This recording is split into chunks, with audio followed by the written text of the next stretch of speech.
It's an Archaeodeath Interview with Professor Howard Williams and his guest. Well, welcome everybody to the latest Archaeodeath Interview, and I'm really excited to talk to Dr Astrid Noterman. Hello, Astrid. Hello, Ward.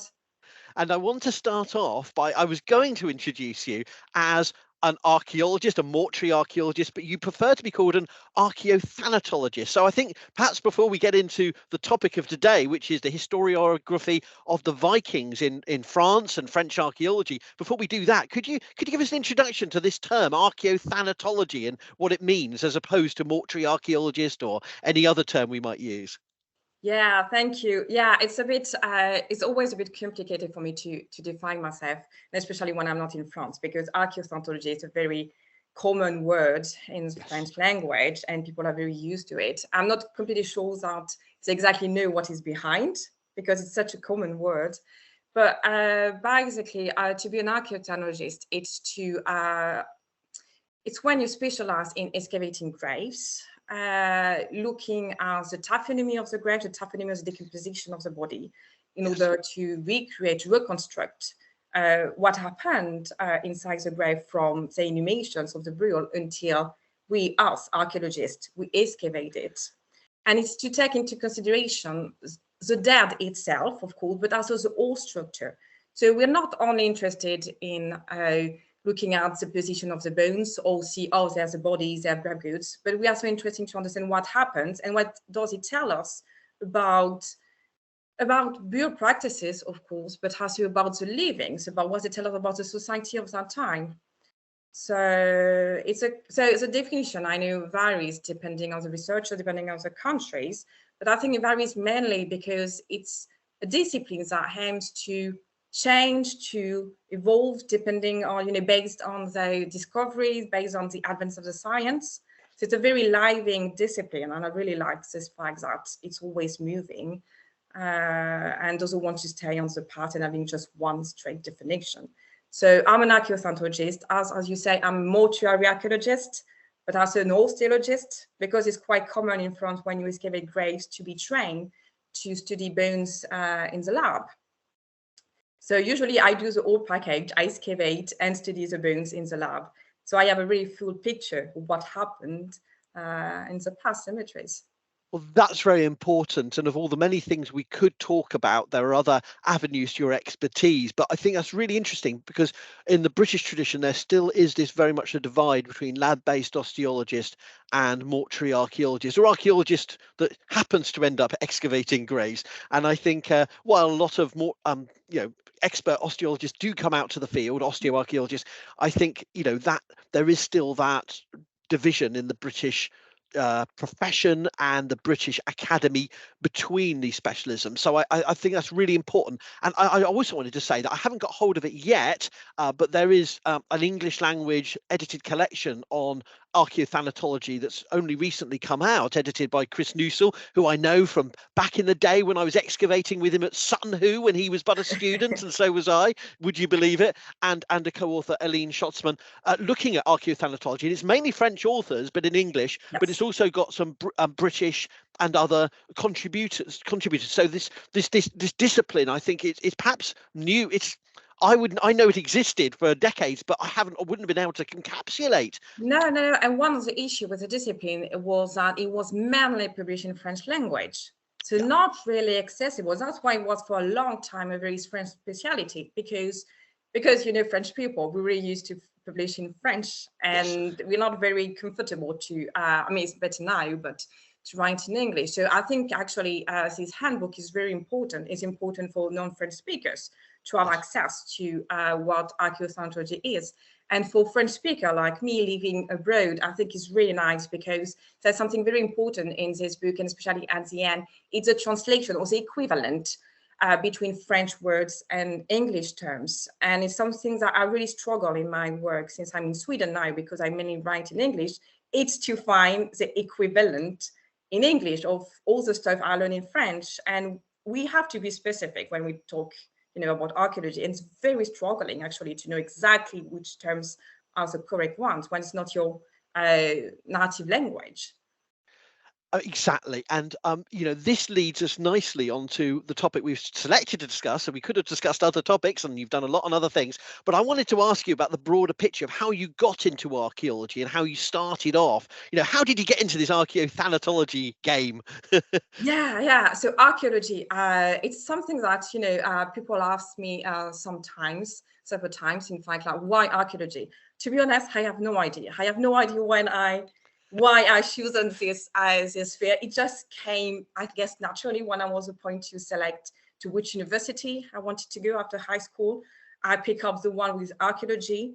Probably it has to do with my education, I guess. But I just ended up there, and I never left. Basically, I never left university since then. I never left archaeology, but osteology, mortuary archaeology, I think all started with my very first excavation when I was 19, going to excavate. It was a leprosarium with a cemetery. Oh, wow. Yeah, it was really exciting, a very beautiful place in Normandy.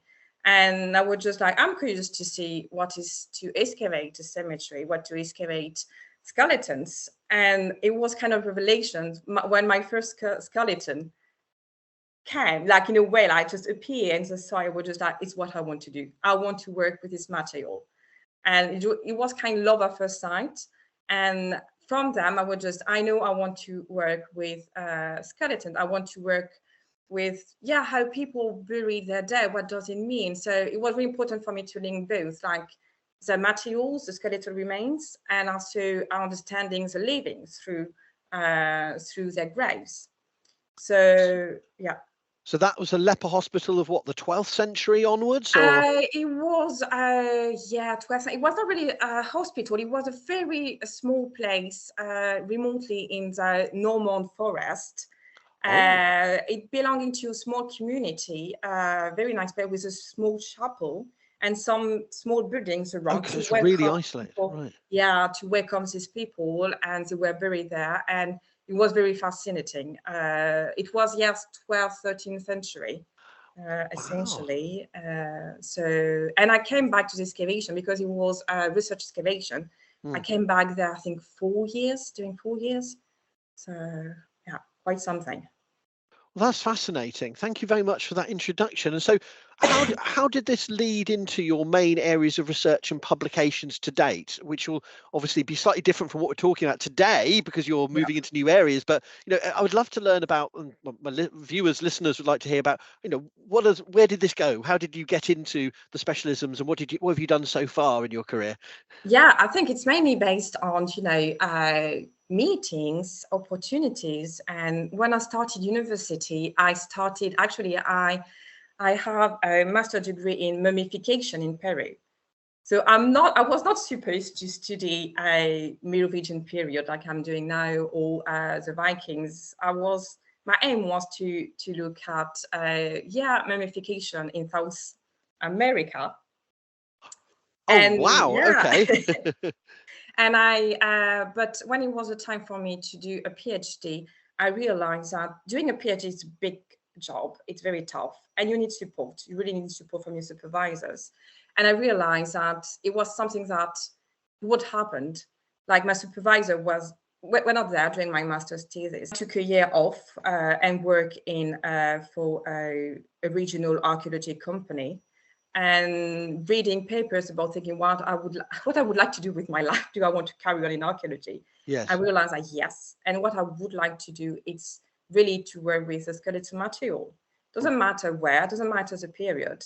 It's just working with dead people, basically. So, and reading, books and studies, I came across this grave robbery practice.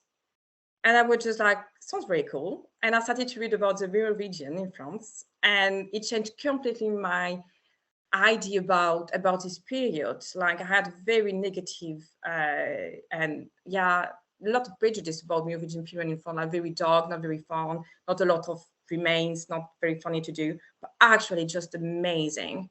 And bureau practice is absolutely amazing too. So I started to be interested in. I started to study it, and so I started to study grave robbery, which turned to be grave reopening now. how we call it, because not really robbery anymore. We know that. And I basically built my academic career on that, to look at, to understand the practice of reopenings, firstly in France, but then more, generally speaking, in Europe. And now I'm quite okay to move on another topic, but actually the grave reopening practice always comes back. Like, it's every time I try to do something else, because there's still so many things to do about it. So yes, but now I'm looking, because now I'm based in Sweden, and it's something I didn't want to do. It's actually to study the Vikings. At the beginning, I was just like, no way, everybody does that. Everybody does the Vikings. I don't want to. And I spent many years working in Normandy, where people are still very obsessed, especially the students, about the Vikings. And we're just like, no way I'm going to do that. I'm not going to study archaeology, Viking Age archaeology. But actually, I'm doing it now. But I'm doing it a way that I think suits me best, meaning that looking at the historiography, how some disciplines, some periods shape, the way how we do archaeology nowadays, how they shape a country, history, and the archaeology discipline.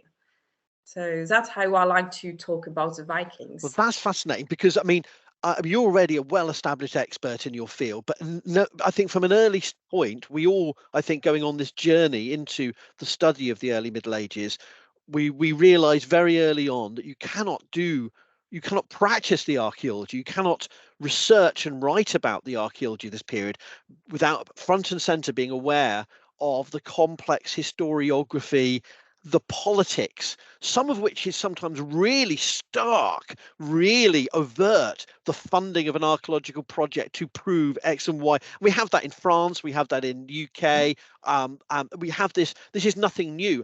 And yet it's amazing how often that is seen as a sort of, oh, that's a bit boring, no one wants to study that, what archaeologists did in the 1920s or the 1960s, that's a bit, but it's absolutely integral to what we do as researchers, and we cannot just put it in a silo, a box, and say, oh, well, there's the studying the history of the discipline, and occasionally there's little intersections with politics. And particularly when you get onto the Vikings, I mean, this is them. I love them and I hate them, or the concept of them, and I'll say that up front. And, if it was ever unclear about the fact I came for this in the same route as you, that I was studying early and then Middle Anglo-Saxon material, sort of pre-Viking, and the Vikings were always there as part of the early Middle Ages, but I don't know. And now I'm really interested in them. I teach them, but I still both love and hate them. And the historiography is absolutely essential, and audiences need to know this isn't incidental, this is absolutely essential. So rather than me waffle on anymore, I totally agree, and I see why you're daring to deal with the Vikings, because I think they're so important for people's route into the subject. But can you tell me, so the historiography of the Vikings in French archaeology, I think, doesn't get the attention that it deserves. So I'm really keen to hear about what you think of the key past studies and discoveries that have really driven French interest in the Vikings. Yes, so that's true that the historiography of Vikings in France, it's mainly actually in the hand of very few archaeologists, and it has been mainly done. Vikings in France, Viking history, it's mainly in the hand of historians, not really in the hand of archaeologists. It has a very good reason for that, but actually we don't really have a lot of remains from Viking age in France. So that explains, something that very important about Viking age in France, it's the fact that we barely see them, we barely see this period. They haven't left a lot of evidence. But what's also very interesting, it's not the only period that actually have left very few archaeological evidence. And we don't really mind for the other periods to investigate this time where you have very few archaeological remains. But we do with Vikings. And you have very few archaeologists who actually have written about Viking age. What I'm really particularly interested in, it's about the mortuary aspect of the historiography of Vikings in France, of course. But yeah, so what you have some, so basically about mortuary archaeology in France for the Vikings, we just have 2 graves identified. That actually explains why you don't really have visibility about it. But I think these 2 graves tell us a lot about French archaeology. And for example, so one of the graves was brooches found in mid-late 19th century in Normandy, which for me, this discovery is very interesting because it shows that quite clear lack of knowledge at that time from French archaeology about the Scandinavian style objects. They knew that they are from Scandinavia, they managed to find equivalent, but the interpretation, and especially from Cochet, who was a huge archaeologist in Normandy back that time. I may be familiar with the name. Cochet. Yes, I am, and yeah, I've read some of his reports and stuff. Yeah, and he's very good. Actually, he's a very good archaeologist. He was, and for him, these brooches belonging to pirate companion of Rollo or Hastings. So he was all story about it. So he identifies these brooches to be Scandinavian, but for him, they belonging to Belgrave and probably like one of these fierce pirates. Fierce pirates wearing tortoise brooches or oval brooches, yes, yeah. Yeah, and so of course they were probably from a female grave, but sadly it's an accidental discovery and we have absolutely nothing. Second, I think case study, which is very interesting for us, and so it's a ship grave found on the island of Groix in Brittany. Oh, yes. The ship grave, this one is very important. It's 1906, and it tells us a lot about the fact that Viking archaeology in France is essentially, is still today, a discipline in the hand of non-French archaeologists. So this ship bureau has been excavated by French people, by French archaeologists, but very quickly they realized that some things that were beyond their knowledge. So they asked some help from Scandinavian colleagues from Norway, Sweden, and Denmark. And it's still the case nowadays, in a way, when we start to talk about Viking archaeological remains in France, immediately we ask our colleagues in Norway, Sweden, Denmark, or England, oh, what can you tell us about it? And it's very interesting because why not us? It's not because we have very few remains that we can't be specialists on it. We always need to have, so it's very good for collaboration, of course. But it also tells us a lot about the fact that Viking archaeology is not French archaeology. It's not for us.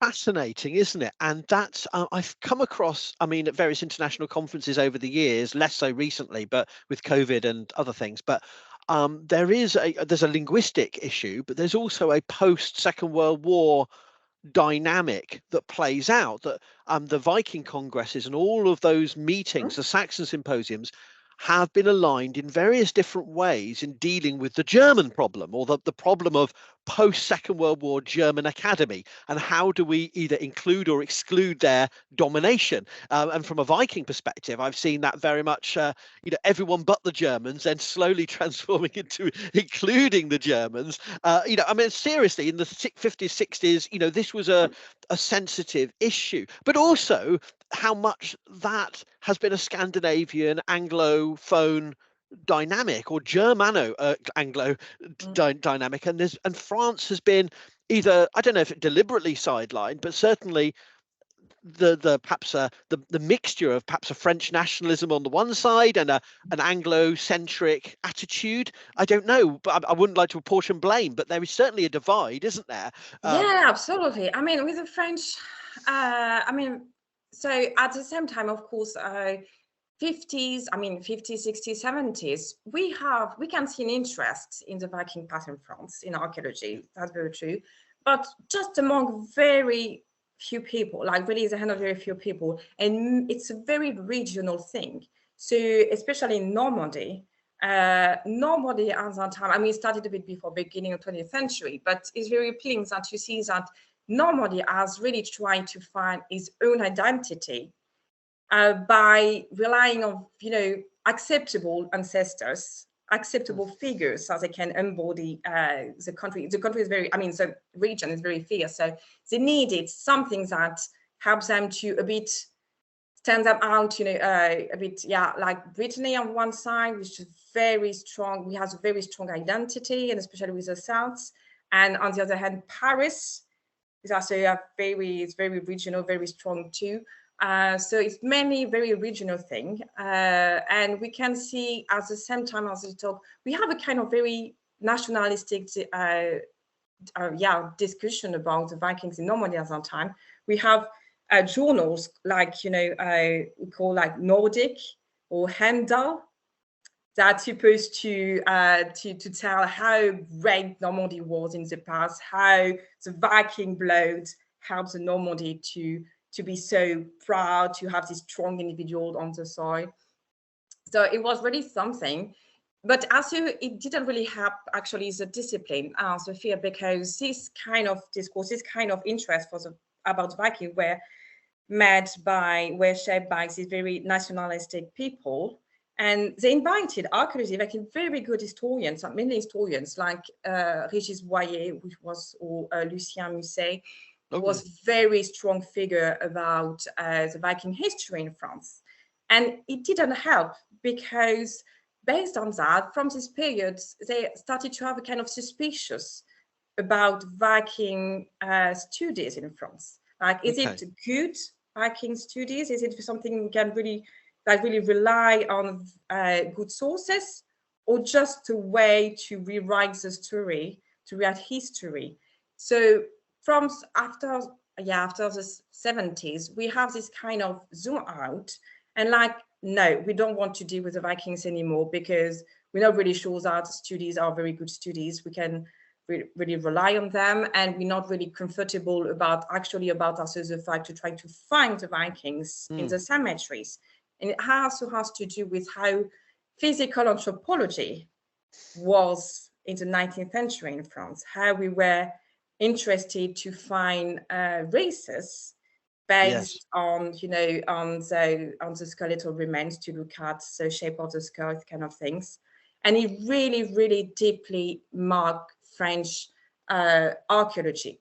Yes. So very deeply. And nowadays, when you ask, because something that when I was working in Normandy, working in department specialized in medieval studies, and a very strong department about Viking history, very good one, with important people like Pierre Baudouin, Alban Gauthier, very good historians.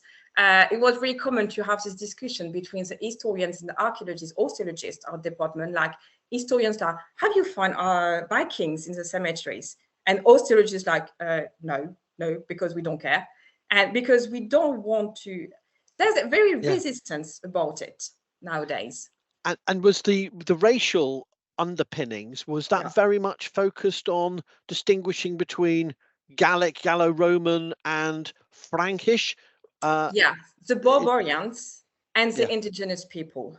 It was very strong. So it was, I think there's too many, with the racial anthropology. So it was really important actually, to make the difference between who were the kind of legal ancestors, the ones that are really belonging to the country and we can call ancestor, so the Gaulish one, and the other one. And so you talk about the Merovingian, and it's very interesting because the Merovingian for a very long time, so they were used as ideal ancestors during all the medieval period. Yes. Until the French Revolution, until the 18th century. And then we changed point of view because Merovingian were associated with royalty. So it didn't work anymore after the French Revolution. And also they were associated with form of violence. They were conquerors. They took by force the country. So it was not acceptable anymore. And then they came back to as acceptable ancestor in the 19th century with the Romantic, because at that time it was much more, mentality have changed, and it was much more acceptable to be strong, to be a conqueror. And they were very popular. And when you look at the Vikings, basically, they share the same similarities for the Romantics. They were, strong people. They like freedom and kind of things. But it's very interesting to see that when the Merovingians became acceptable ancestor, Viking remains like, no, we don't want them. they didn't make an entrance really in our discourse. They were really like, no, something happened, probably because of the scarcity of the archaeological remains. We couldn't, with the Merovingian, we have these wonderful large field cemeteries with a lot of grave goods, very nice one. We have basically nothing about the Vikings, so we can't really say, oh, they were okay, maybe a bit too fierce, too bloodthirsty, but they have also nice artifacts. But no, we can't in France because we basically have nothing. But even in the recent work I've been reading, when I come to the English language synthesis of the Frankish Empire, which in the Carolingian period was huge. I mean, the scale compared with the petty little Anglo-Saxon kingdoms and the Frisians and the Danes, this is a vast polity with regional powers, Christian, but the archaeology of the Vikings in the syntheses and the popular facing does revert firstly to history, and there's hardly archaeology mentioned, as you say, and it does seem to disappear into a discussion of raiding groups and no evidence of settlement, even though, and here's a few place names. I mean, do you feel that is a fair, have I missed something, or is that a fair characterization of where? No, I think you're absolutely right. And you're not the first one actually to point it out, the situation at Nissen 20 years ago. I still say the thing, like when we talk about the Carolingian Empire, the Carolingian period, where, I mean, the Vikings belongs to, from French point of view, the Vikings are just kind of footnote. Yes. Like during this, several centuries of big change, and that really deeply shape the country. Just like, it's very interesting that they never managed to be fully integrated into the history of the country. It's just like an episode, like, oh, by the way, during this period we have Viking raids. That's all. So I wondered about the flip side. Do you feel that the Frankish influence on the Viking world has been downplayed outside of Francia, outside of France, Germany? Do you feel that the influence on because of this historiographical sort of reluctance to deal with the Vikings? I don't know. It's still very complicated to understand for me. To understand why the archaeology of Vikings never really managed to settle in France. One of the reasons is probably because what actually is really interesting with the Vikings, it's a very, very quick and kind of easy integration into the Frankish Empire. Right. So I think for many historians, they're just like one group of people, they came, settle, and have been completely absorbed by the Carolingian Empire. So there's not really reason to, historians talk a lot, of course, about this integration. They talk a lot about what they like to call the Viking as the first European. And I think it's very interesting. But archaeologists are just like, no, we don't. They really like the small part of history, and no, thank you. And it's also very fascinating because it's recently, like the last 10 years, 15 years, it has been in France.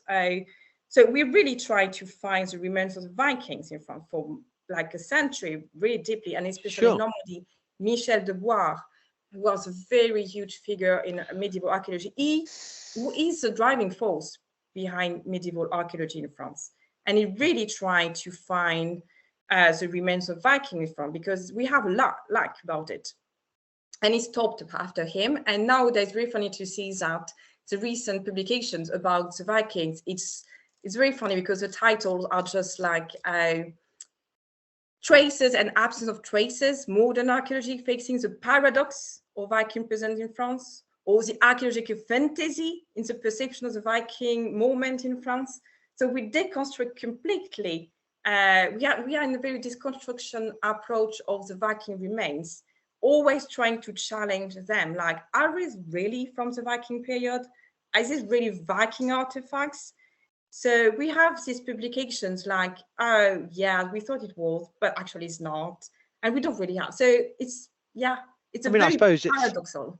I suppose at one level it's quite healthy that there is a cynicism or reluctance rather than the opposite, which is just Yeah. anything is Viking if it happens to be. It's Viking. It's Viking. So I mean, we see that as a problem elsewhere in Europe, is that the people grasping at straws to make a narrative, but still it does present us with a challenge of where we go with this. So I mean, what do you feel, what new case studies can you talk about, or what new avenues can we pursue if we're studying the Vikings, based on this historiographical reluctance to tackle? Yes.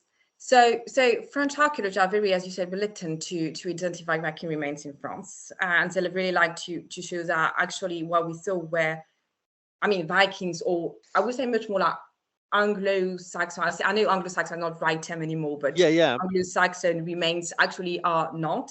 But at the same time, you still have the idea like we want to have some Viking remains in France. So actually, it started 20 years ago with Alison. We suggested to go for maybe new methods, new approaches, and especially isotopes, DNA studies can be a way to maybe actually to identify Scandinavian individuals in Carolingian cemeteries, something that we haven't done.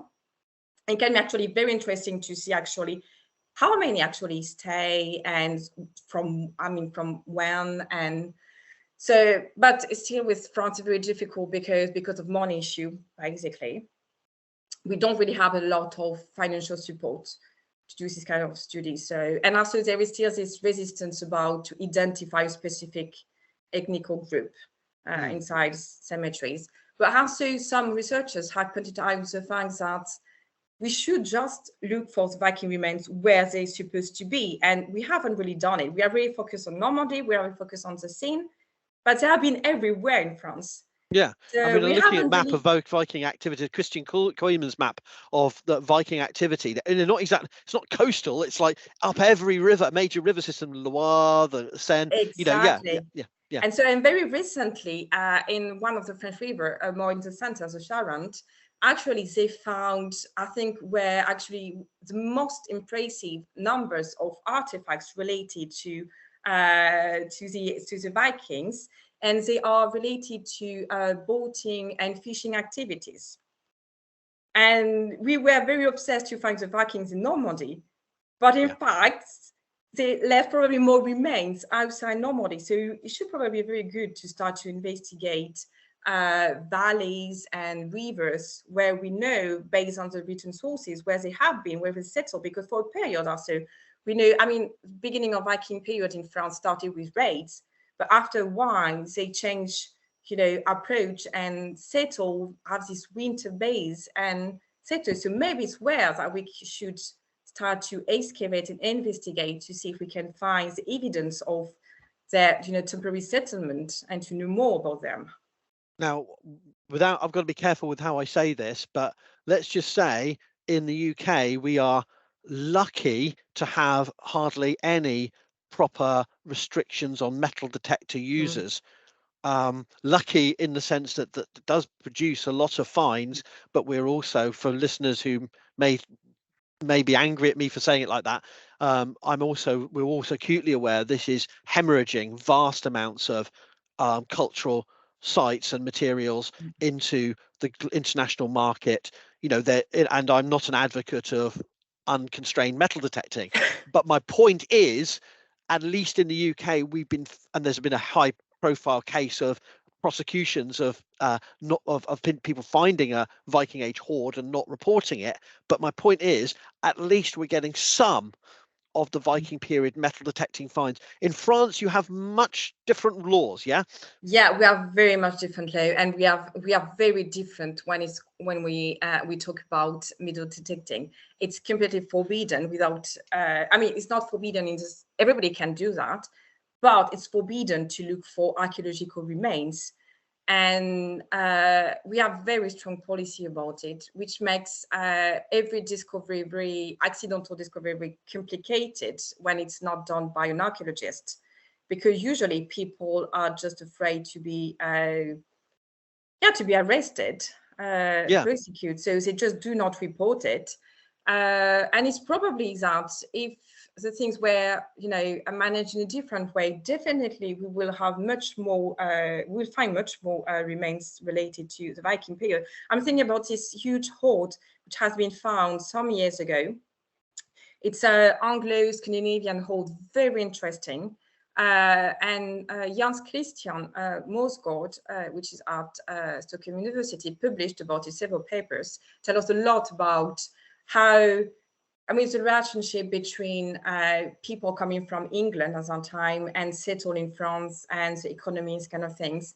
But Jens Christian Mosgaard was not really allowed to publish about it because it was a non-professional discovery. The hole was discovered by a metal detectorist, and so it was illegal. So, and because of that, we're not supposed to write anything about it. We have to, so it prevents research actually to increase its knowledge about a period. It's not about only about Viking age, it's about many other periods when you find, artifacts that belong to these periods. It's people keep it for themselves, and if we're lucky, we find them on eBay and we can manage to learn a bit more about where they have been found, but no. So we probably need to think about how to deal with metal detectorists in France, because obviously it doesn't really work very well.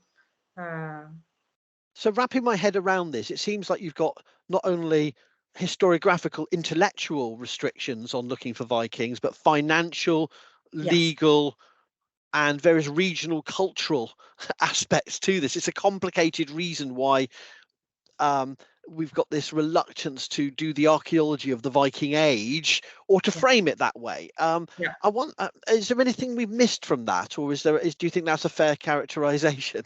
No, in racial anthropology, also it's also very strong. It has an impact on this field, and I think it's pretty good. People are still trying to do something, to do some stuff, but it's really like very individual. Very individual research. We have, of course, publications about Viking age artifacts of finds in France. We try to do stuff, but at a very local level, very local scale, and you can't find any synthesis, about Viking age in France. It's always the Viking age is always, as we say before, approach when we talk about the Carolingian period.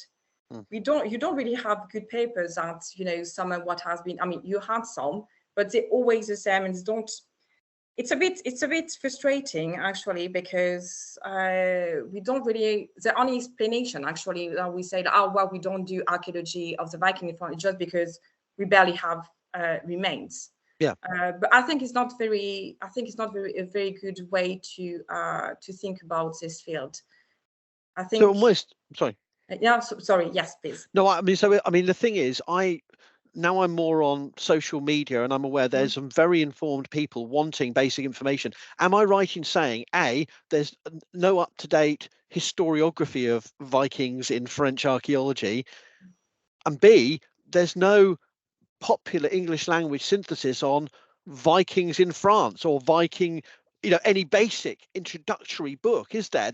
I'm not aware of the Neil Price has done stuff on the Vikings in Brittany. I know that I know Christian Koymans has done stuff on the Frankish Empire, more academic work and popular articles. But in terms of a broader popular study, there's nowhere I could direct a interested member of the public to, is there? If you're not a French speaker, definitely not. Because you can find this type of information in exhibition catalogs. And especially again in Normandy, you have quite often exhibitions about the Viking period, and you have good exhibition catalogs, many written in French, and usually it's that even when you have it in English, I guess if you're not very familiar about what's happening in France, there's no way for you to know that these books exist. So, and you have good historiography studies published by historians. You have some, of course, you have quite a lot, but with archaeology, not really. Or it's just a list about, we thought it was Viking age, but actually it's not. We have we have two archaeologists actually in France, I'm losing their names, Carpentier and Marcini, who have published several papers about Viking archaeology in France. But it's mainly to say like, oh, we thought it was Viking Age, but actually it's not. Yes. Okay, here's a question you may not want to answer, but how do you feel this tradition of historiography and the situation with French archaeology has fed into popular English language TV representations of the Vikings, and particularly the Franks versus the Vikings? Because of course this was a major focus of multiple seasons of the TV show Vikings, which to my non-expert eye on the Franks, the French are a hilarious mix of 14th century and Roman, and I mean, I have things to say about the way they portray the West Saxons, the East, the Mercians, the fact there's no Irish or Picts in the sea. There's lots of funny, odd things for the British Isles or these islands, but I'm fascinated by whether you think, what are the ramifications for the misinformation or the popular portrayals we see in our contemporary world? Yeah, so I'm actually much more. So to be honest, with the series Vikings, I just use the first season, because when I started to do my PhD, and I was just doing so many things at the same time, and fair enough. I was really like, but actually I like it because I took it, and it was entertaining. I didn't took it as a documentary. No. I had to stop because it was too much work for me. I mean, I didn't really have the time. But when I think about popular publication series, comics in French language, it's very funny because usually, it's still very like, we talk about the Vikings as raiders and blonde guys coming in France to take some women, by the way. And French people are always a bit like, oh, we like the poor people, like we're not really peasant, we don't really know how to do with this very, strong man coming to pillage our monasteries and cities. We talk a lot about Paris and Ragnar, of course, but it really gives the impression that Vikings basically just came in Normandy, pillaged monastery there, went to Paris, and then left, and nothing happened after that. And yes, maybe at one point actually we talk about Rollo, we talk about William the Conqueror, but it's just like a civilized Viking descendant, but you have a real fascination about the Vikings in France, and especially in the western part of the country, really much. And I'm actually writing a paper for handbook about mortuary archaeology in Viking Age, and hopefully, so it's handbooks that will be published by Alison Klevnäs and Cecilia Jung, hopefully next year. And I'm writing about the historiography of the Viking in French archaeology. And when I was doing a research about it, I was especially looking at exhibitions and all the kind of fair where Vikings were mentioned. And last year in Normandy, the two big fair, both of them use Viking pictures, like, they're always asking, are we Vikings or Viking ancestors? And it's still there. And so and it's something very interesting, because it's something that Régis Boyer pointed out in the 90s. Like, it doesn't matter in France how many good studies you published about the Vikings, how many, that on mine have completely changed, the perspective of the Vikings are completely changed in France. It doesn't matter how many studies have been published, still we're really much into the Viking myth. We don't really care about, we still want to believe in this fantasy picture of the Vikings. And Normandy is really, really interesting about this, because like popular fair, still there, Vikings, with a special day about the Vikings, like live like a Viking for a day. And so it's still very much in a 19th century, early 20th century popular fair type, fun and, kind of, I don't know, it just sounds like, from what you're saying, it's still, it hasn't, there's no real engagement with modern scholarships. That's very much like in the UK, to be honest. It is very much. And it's something that I have noticed when I was looking at school book. For a long time, the Vikings were depicted, as invaders, as conquerors. And everything changed again in the 90s because school books were based much more about what scholars have discovered about them and the region of their perspective about the Vikings. So even at school, we don't have anymore this, this speech about the bad Vikings, bloody-third Vikings. Still, despite our education about it, which is much better about the Viking moment in France, popular culture is just still there and doesn't really matter what we can do. They really prefer their own version of the Vikings. So, but also it's a good way for them actually, because I mean, in a way I like it because they're curious about it. Even if they have this preconception about the Vikings, they really want to believe in this very caricatural type of Viking. They are very curious to know what we have found about them, what we think about them as scholars. So, yeah. Do you feel that this would be a fair characterization, that people like the idea of a marauder who is then has an arc of redemption, who becomes Christian and civilized, that they like the idea that they can both be a dangerous enemy, but who can then be civilized and become part of the ancestral story? I mean, it's not people think of that as oppositional. I tend to see it more now as different parts of Europe like the idea of the arc, the journey from pagan marauder to Christian, So interestingly, this kind of approach didn't happen in France, hasn't happened in France okay yet. It happened with the Merovingian, who now became a much more acceptable ancestor, the first Christian. They became civilized when they settled and started wanting in France. Vikings, they still, they escape all this, they're still not really civilized ancestors. Or I think actually we pretty much like the fact that they've never been actually, from the first popular perspective, the Vikings remain wild, remain outlaws. And I think it has a lot to do with us as French people, where we like to challenge the law, we like to challenge stereotype, we like to challenge a lot of things. And the Vikings actually, I think, suits us quite well when they still stay a bit wild and very free, and they don't really care about, they have their own laws, they have an own code, and we really like it. I was wondering, and this again may be something outside of your expertise, but it's something that I've, to be candid with you, been quite shocked by the popular misconceptions about.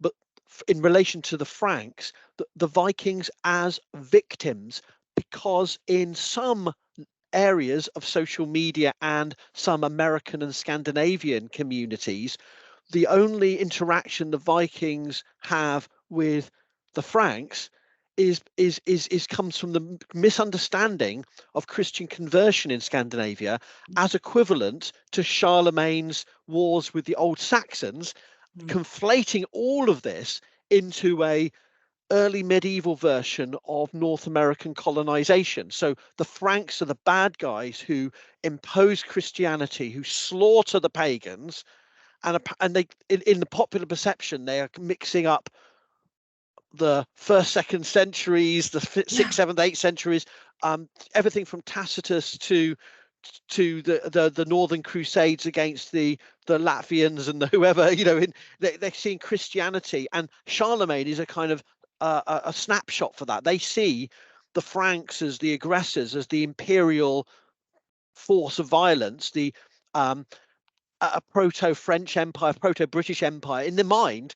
And I don't know if this is something you've come across from your perspective, this idea of the Vikings are somehow the victims of French or Frankish, Christianization, which is then conflated with colonization. I was trying to get my head around it because it's not something that actually you'll find in any popular book, because it's so crazy that it's so confused. It's difficult for me trying to enter these popular communities to work out what, and then people saying, well, of course, everyone in Iceland who wasn't a Christian was put to the sword. And I think, well, for Iceland's one of the great case studies of a peaceful conversion. I mean, obviously there was coercion and there, but it's amazing how that idea of victimhood, which is then mobilized by far right groups to claim, now we are just as much a victims as indigenous Americans, because that's where it's going. It's this idea of white. That's really interesting, actually. It's terrifying. I didn't really know about this. That outside France, the Franks and the colonial were perceived as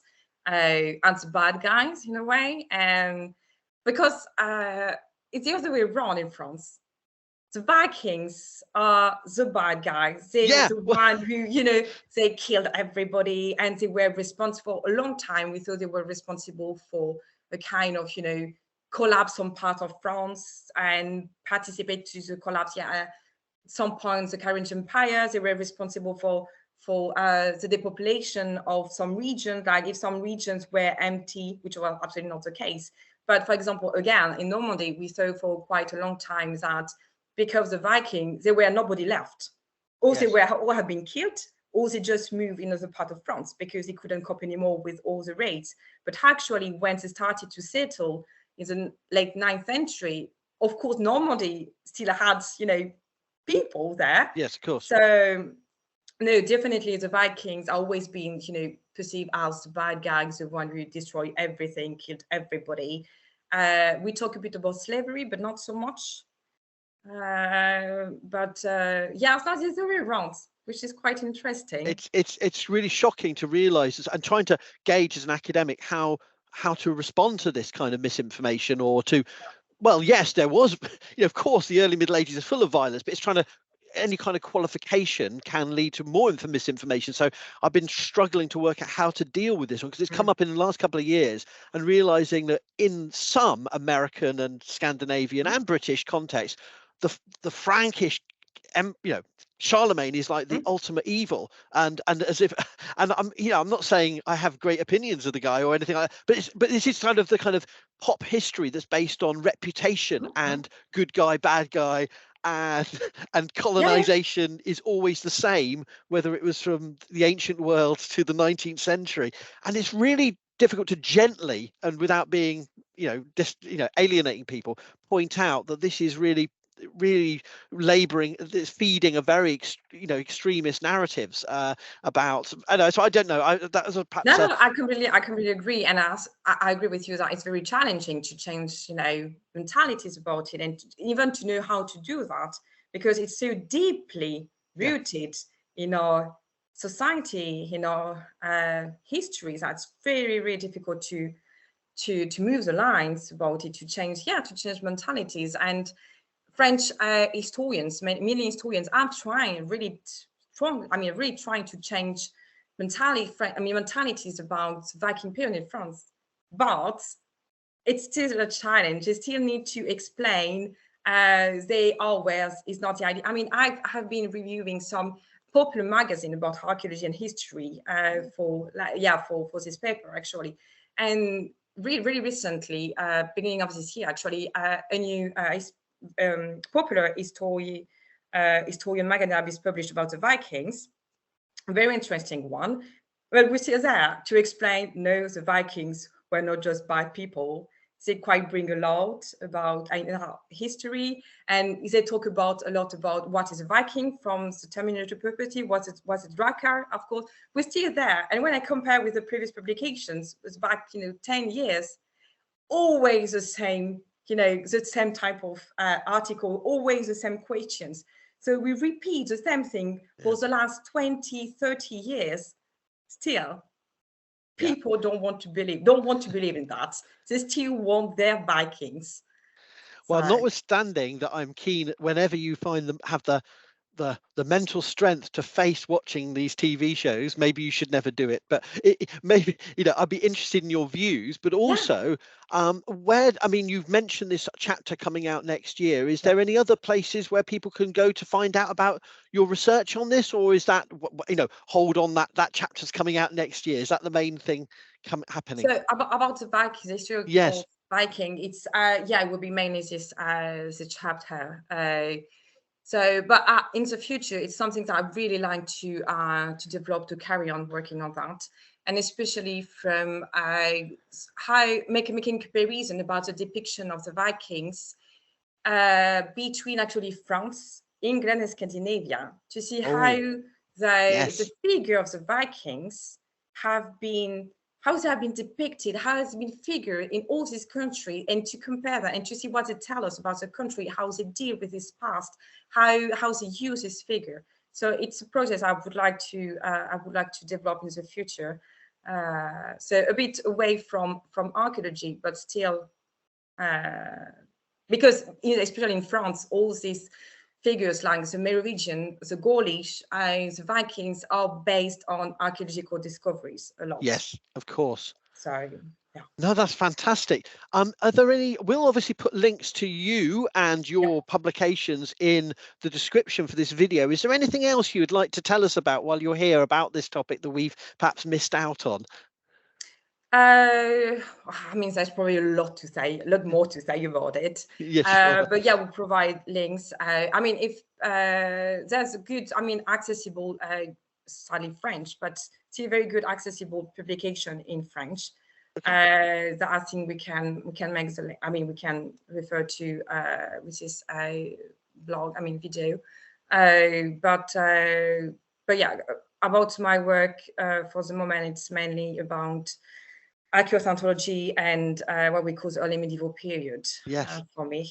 So the Vikings is much more like a side project, something I really like to do, but I think it's a really important side project, and I'm looking forward to seeing this chapter because I think it's going to be an important chapter. And I keep opening other publications and finding your name in it, and you've got many things coming out. It's really exciting times for you. So I really feel a pleasure and privilege talking to you, Astrid. And I think it's such an important topic that we've introduced today, and I can't wait to see what your evaluation going into the books, the popular literature. And I think you're right. It's the comparison between regions and nations that will show the different kinds of Viking fantasy and perception in the modern world, and where it's linked to the archaeology and where it's not.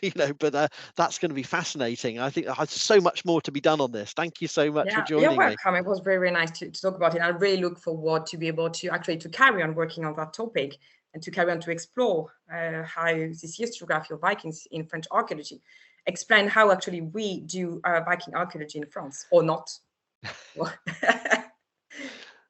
Thank you again. If you enjoyed this video, please consider subscribing to Howard Williams on YouTube. In addition, consider following the Archaeodeath WordPress blog at howardwilliamsblog.wordpress.com.